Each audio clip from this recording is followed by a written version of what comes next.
Audiobook do livro Consolador. Do Espírito Emmanuel. Capítulo 1.6. Sociologia. 54. Com a difusão da luz espiritual, alargará o homem a noção de pátria, de modo a abranger no mesmo nível todas as nações do mundo.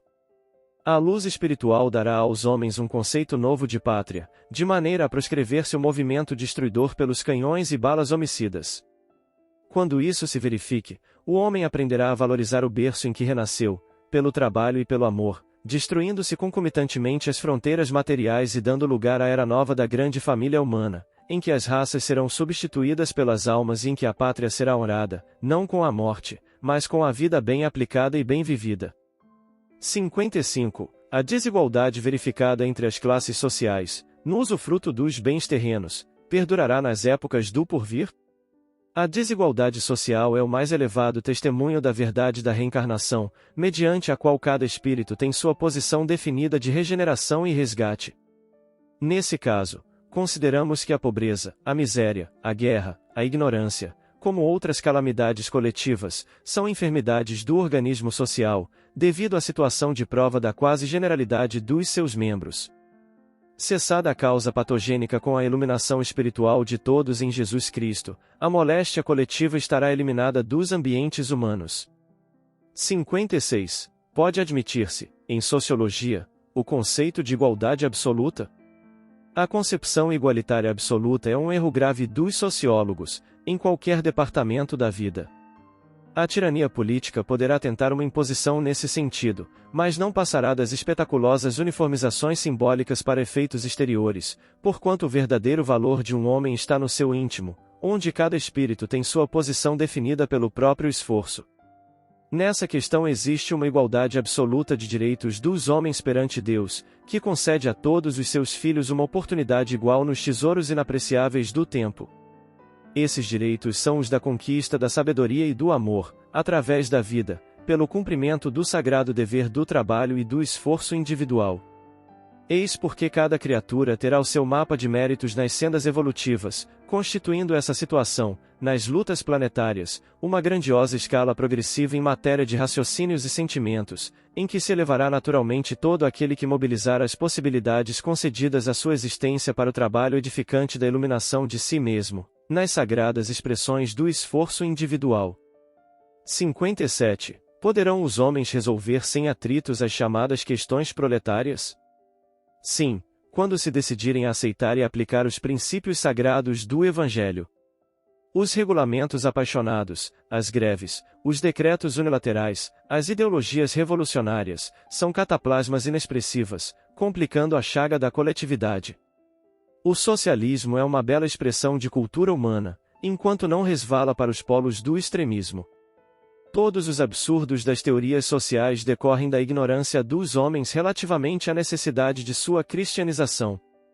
Conhecemos daqui os maus dirigentes e os maus dirigidos, não como ricos e pobres, mas como há homens avarentos e os revoltados.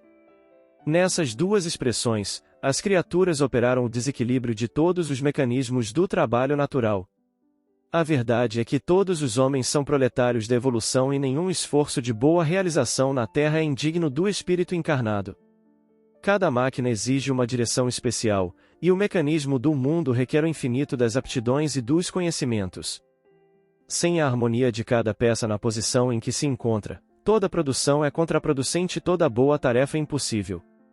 Todos os homens são ricos pelas bênçãos de Deus e cada qual deve aproveitar, com êxito, os atalentos recebidos, porquanto, sem exceção de um só, prestarão um dia, além túmulo, as contas de seus esforços. Que os trabalhadores da direção saibam amar, e que os da realização nunca odeiem.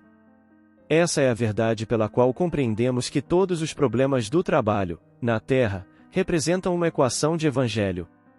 58. Reconhecendo-se o Estado como aparelhamento de leis convencionais, é justificável a sua existência, bem como a das classes armadas, que o sustentam no mundo. Na situação, ou condição, atual do mundo e considerando a heterogeneidade dos caracteres e das expressões evolutivas das criaturas, examinadas isoladamente, justificasse a necessidade dos aparelhos estatais nas convenções políticas, bem como das classes armadas que os mantêm no orbe, como institutos de ordem para a execução das provas individuais, nas contingências humanas, até que o homem perceba o sentido de concórdia e fraternidade dentro das leis do Criador, prescindindo então da obrigatoriedade de certas determinações das leis humanas, convencionais e transitórias. 59. Tem o Espiritismo um papel especial junto da sociologia? Na hora atual da humanidade terrestre, em que todas as conquistas da civilização se subvertem nos extremismos, o Espiritismo é o grande iniciador da sociologia, por significar o evangelho redivivo que as religiões literalistas tentaram inumar nos interesses econômicos e na convenção exterior de seus prosélitos.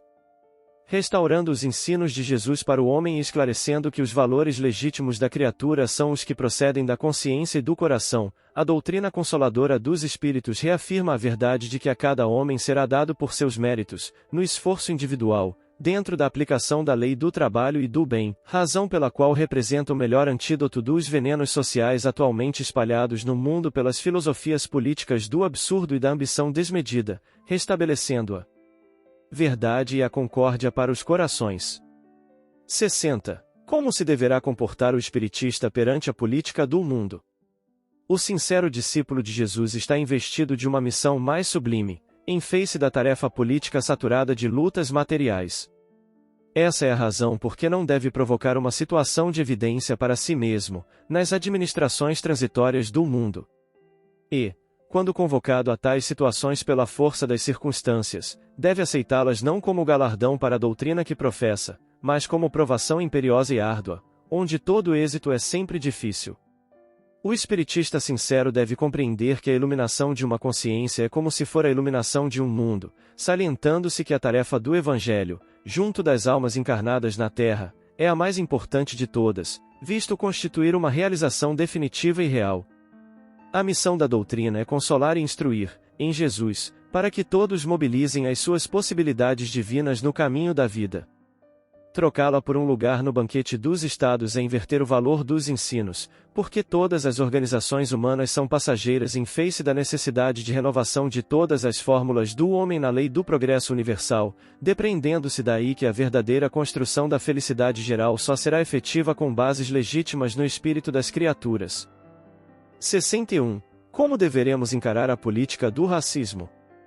Se é justo observarmos nas pátrias o agrupamento de múltiplas coletividades, pelos laços afins da educação e do sentimento, a política do racismo deve ser encarada como um erro grave, que pretexto algum justifica, porquanto não pode apresentar base séria nas suas alegações, que mal encobrem o propósito nefasto de tirania e separatividade. 62. O anão matarás alcança o caçador que mata por divertimento e o carrasco que extermina por obrigação? À medida que evoluirdes no sentimento evangélico, compreendereis que todos os matadores se encontram em oposição ao texto sagrado. No grau dos vossos conhecimentos atuais, entendeis que somente os assassinos que matam por perversidade estão contra a lei divina. Quando avançardes mais no caminho, aperfeiçoando o aparelho social, não tolerareis o carrasco. Quando estiverdes mais espiritualizados, enxergando nos animais os irmãos inferiores de vossa vida, a classe dos caçadores não terá razão de ser. Lendo os nossos conceitos, recordareis os animais daninhos, e no íntimo, a vez de ponderar sobre a necessidade do seu extermínio. É possível, porém, que não vos lembreis dos homens daninhos e ferozes. O caluniador não envenena mais que o toque de uma serpente? O armamentista, ou o político ambicioso, que montam com frieza o maquinário da guerra incompreensível, não são mais impiedosos que o leão selvagem? Ponderemos essas verdades e reconheceremos que o homem espiritual do futuro, com a luz do Evangelho na inteligência e no coração, terá modificado o seu ambiente de lutas, auxiliando igualmente os esforços evolutivos de seus companheiros do plano inferior, na vida terrestre. 63. Considerando a determinação positiva do não julgueis, como poderemos discernir o bem do mal, sem julgamento? Entre julgar e discernir, há sempre grande distância. O ato de julgar para a especificação de consequências definitivas pertence à autoridade divina, porém, o direito da análise está instituído para todos os espíritos, de modo que, discernindo o bem e o mal, o erro e a verdade, possam as criaturas traçar as diretrizes do seu melhor caminho para Deus. 64. Em face da lei dos homens, Quando em presença do processo criminal, deve dar-se o voto condenativo, em concordância com o processo crime, ou absolver o réu em obediência ao a não julgueis. Na esfera de nossas experiências, consideramos que, à frente dos processos humanos, ainda quando as suas peças sejam condenatórias, deve-se recordar a figura do Cristo junto da pecadora apedrejada, pois que Jesus estava também perante um júri. Quem estiver sem pecado atire a primeira pedra, é a sentença que deveria lembrar, sempre, a nossa situação comum de espíritos decaídos, para não condenar esse ou aquele dos nossos semelhantes. Vai e não peques mais, deve ser a nossa norma de conduta dentro do próprio coração, afastando-se a erva do mal que nele viceje. Nos processos públicos, a autoridade judiciária, como peça integrante da máquina do Estado no desempenho de suas funções especializadas, deve saber onde se encontra o recurso conveniente para o corretivo ou reeducação do organismo social, mobilizando, nesse mister, os valores de sua experiência e de suas responsabilidades. Individualmente, porém, busquemos aprender que se podemos julgar a alguma coisa, julguemo-nos, sempre, em primeiro lugar, como o irmão mais próximo daquele a quem se atribui um crime ou uma falta, a fim de estarmos acordes com aquele que é a luz dos nossos corações. Nas horas comuns da existência, procuremos a luz evangélica para analisar o erro e a verdade, discernir o bem e o mal, todavia, no instante dos julgamentos definitivos, entreguemos os processos a Deus, que, antes de nós, saberá sempre o melhor caminho da regeneração dos seus filhos transviados. 65. O homem que guarda responsabilidades nos cargos públicos da terra responde, no plano espiritual, pelas ordens que cumpre e faz cumprir? A responsabilidade de um cargo público, pelas suas características morais, é sempre mais importante que a concedida por Deus sobre um patrimônio material. Daí a verdade que, na vida espiritual, o depositário do bem público responderá sempre pelas ordens expedidas pela sua autoridade, nas tarefas da terra. 66. O preceito evangélico, já assim pois, aquele que dentre vós não renunciar a tudo o que tem, não pode ser meu discípulo, deve ser interpretado no sentido absoluto? Ainda esse ensino do Mestre deve ser considerado no seu divino simbolismo. A fortuna e a autoridade humanas são também caminhos de experiências e provas, e o homem que as atirasse fora de si, arbitrariamente, procederia com a noção da irresponsabilidade, desprezando o ensejo do progresso que a providência divina lhe colocou nas mãos. Todos os homens são usufrutuários dos bens divinos, e os convocados ao trabalho de administração desses bens devem encarar a sua responsabilidade como problema dos mais sérios da vida.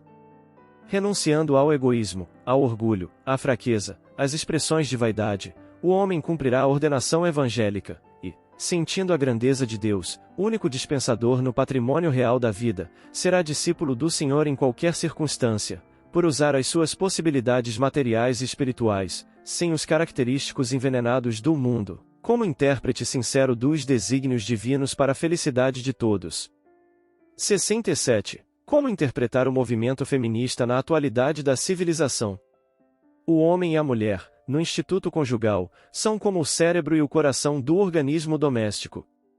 Ambos são portadores de uma responsabilidade igual no sagrado colégio da família, e se a alma feminina sempre apresentou um coeficiente mais avançado de espiritualidade na vida, é que, desde cedo, o espírito masculino intoxicou as fontes da sua liberdade, através de todos os abusos, prejudicando a sua posição moral no decurso das existências numerosas, em múltiplas experiências seculares. A ideologia feminista dos tempos modernos, porém, com as suas diversas bandeiras políticas e sociais, pode ser um veneno para a mulher desavisada dos seus grandes deveres espirituais à face da terra. Se existe um feminismo legítimo, esse deve ser o da reeducação da mulher para o lar, nunca para uma ação contraproducente fora dele. É que os problemas femininos não poderão ser solucionados pelos códigos do homem, mas somente à luz generosa e divina do Evangelho. 68. Como conceituar o estado de espírito do homem moderno, que tanto se preocupa com o estar bem na vida, ganhar bem e a trabalhar para enriquecer? Esse propósito do homem viciado, dos tempos atuais, constitui uma forte expressão de ignorância dos valores espirituais na Terra, onde se verifica a inversão de quase todas as conquistas morais. Foi esse excesso de inquietação, no mais desenfreado egoísmo, que provocou a crise moral do mundo, em cujos espetáculos sinistros podemos reconhecer que o homem físico, da radiotelefonia e do transatlântico necessita de mais verdade que dinheiro, de mais luz que de pão.